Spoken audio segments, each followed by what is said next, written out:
So there's two things that often get conflated, and I'm realizing I haven't addressed one of them, even though I've overwhelmingly addressed the other.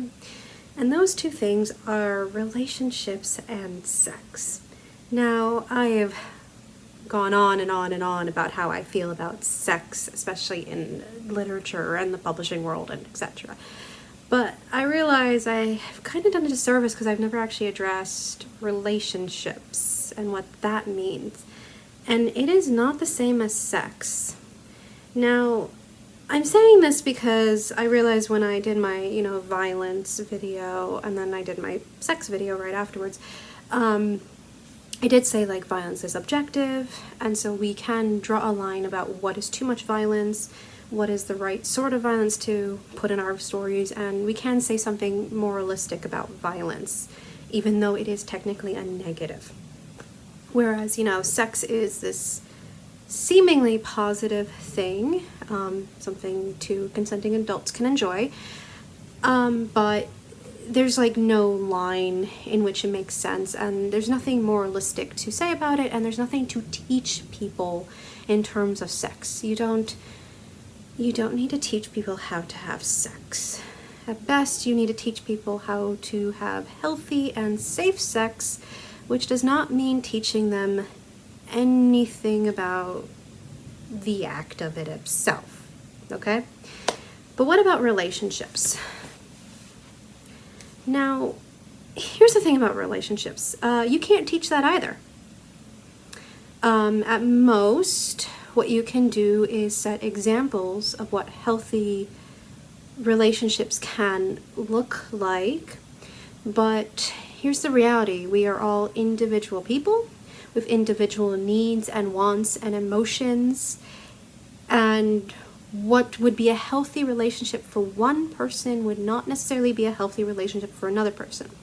And this does not entirely mean just romantic. This also can mean friendships and familial relationships, and even just, your coworkers or strangers or whatever.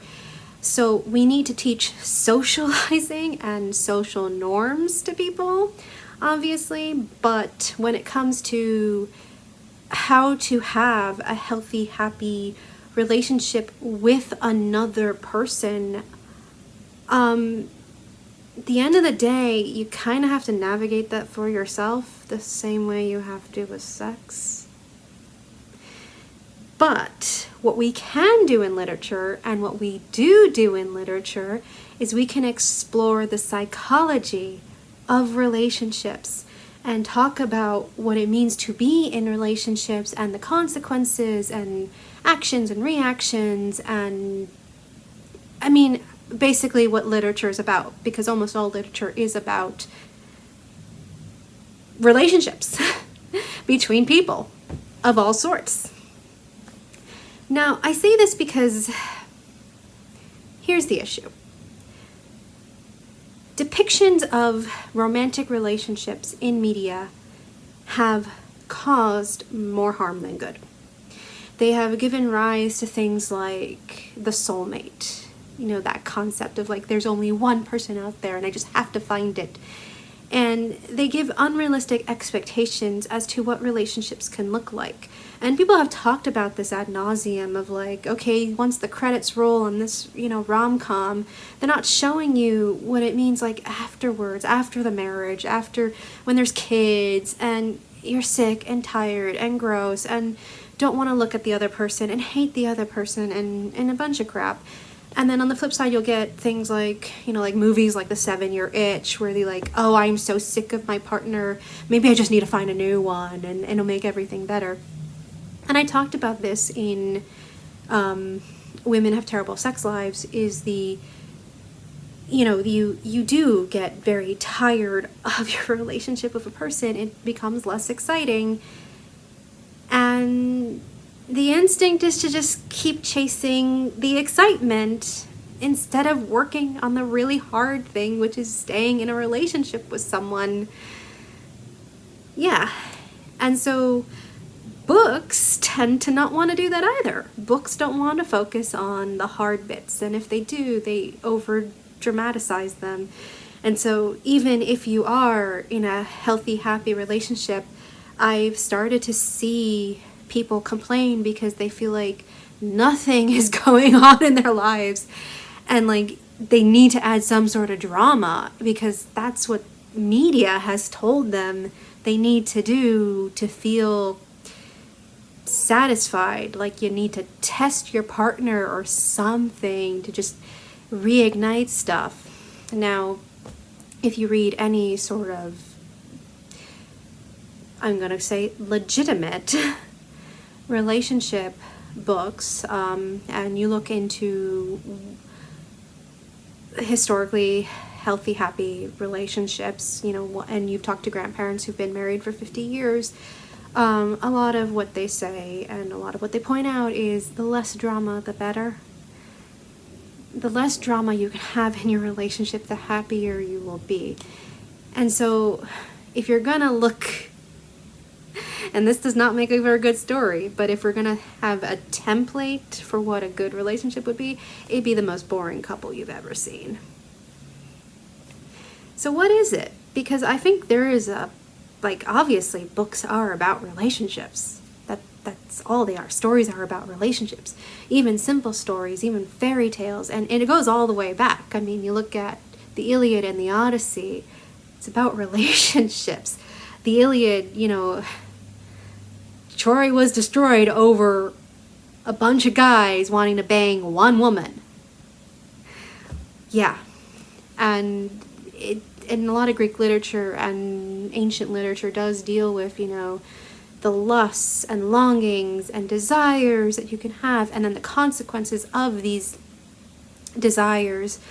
And not just sexual, there's also things like Antigone, where, she is so insistent on taking care of her dead brothers to the point where she sacrifices herself in the pursuit of this for her love of her family. Right? There's so many examples of, but these are all super dramatic, obviously, and really, they're not necessarily about, sorry for the dog in the background, these relationships are not about being templates for how to have healthy, or how to have relationships at all. There are templates in how to discuss human psychology and human emotion and, say something about the human condition and discuss our passions and our reasoning and our everything. And we read stories at the end of the day because I think we just want to explore different worlds and ideas and peoples.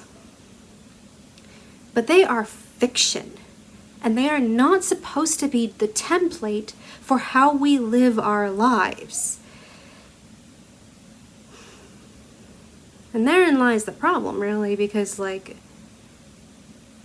part of the problems we see today, especially with the dating world and all that crap you see, it's honestly men and women, okay?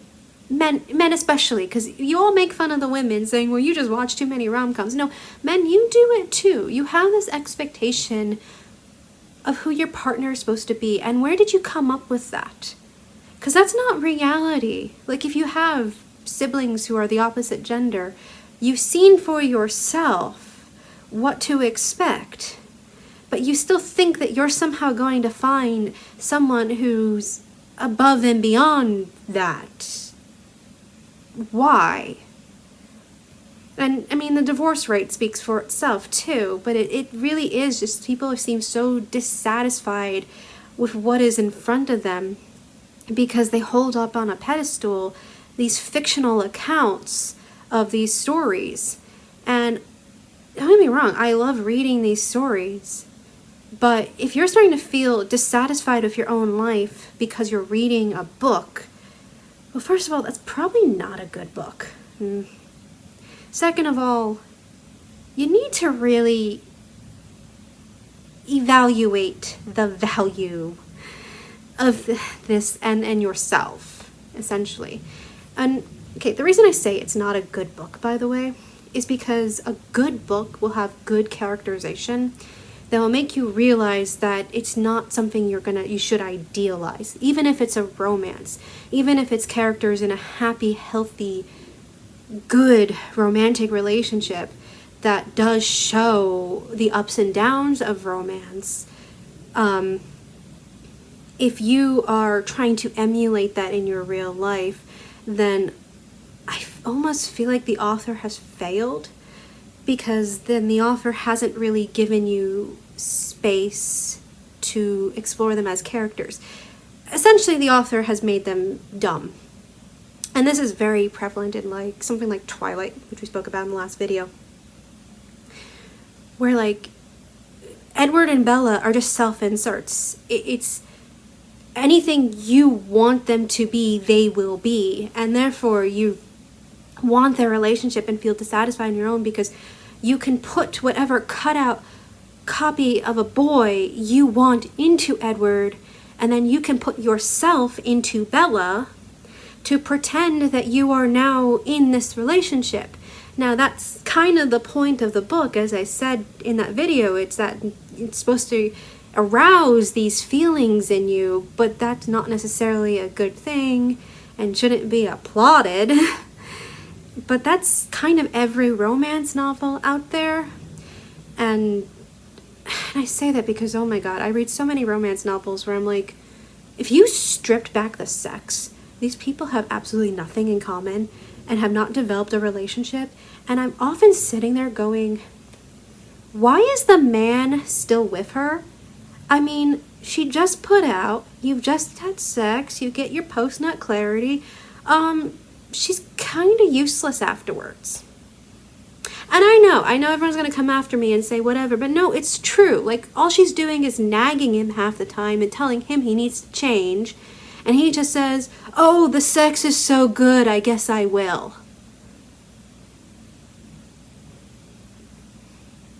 It's horrible depictions of relationships.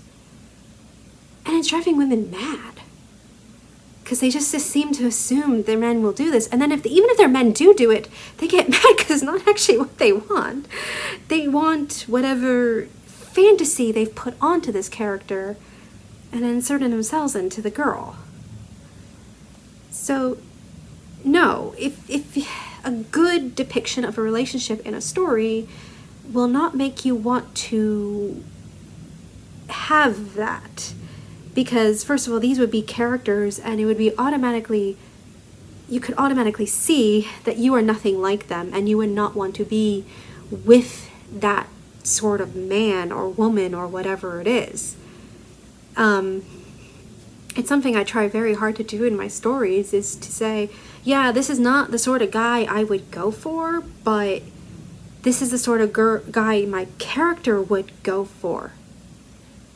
And to explore the relationship in that sense. And then I can step back and say, I don't want this relationship because I'm not her, and I wouldn't want him. And yeah, that's like a rule of thumb I do with any of the stories I publish, because there are the stories where I do my self-insert and my fantasies, and those are for other reasons. And those are fine, but like, keep them to yourself, people.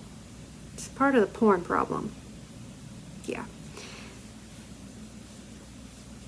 But, I mean, I think that's the main problem, and the crux of the problems that we're having right now is that we're just seeing a lot of literature with these dull, awful, one-note, one-dimensional Mary Sues and Marty Stews, characters who have no personality, that you are just projecting what you want onto them, and so you're calling the book brilliant because it's your own personal fantasy. And I've noticed this in particular when it's not.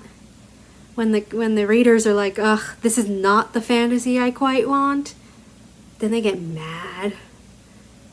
And I'm like, yeah, but there's no difference between this book and that book. It's just not your personal type. It's the author's personal type. Most notably, gangbangs. People don't like them. I know. Books are great for exploring relationships, Books are not great for emulating relationships or learning how to have one. If you really want to learn how to have a healthy, happy, successful relationship with someone, go find someone who's been married 50 years and ask them how they did it.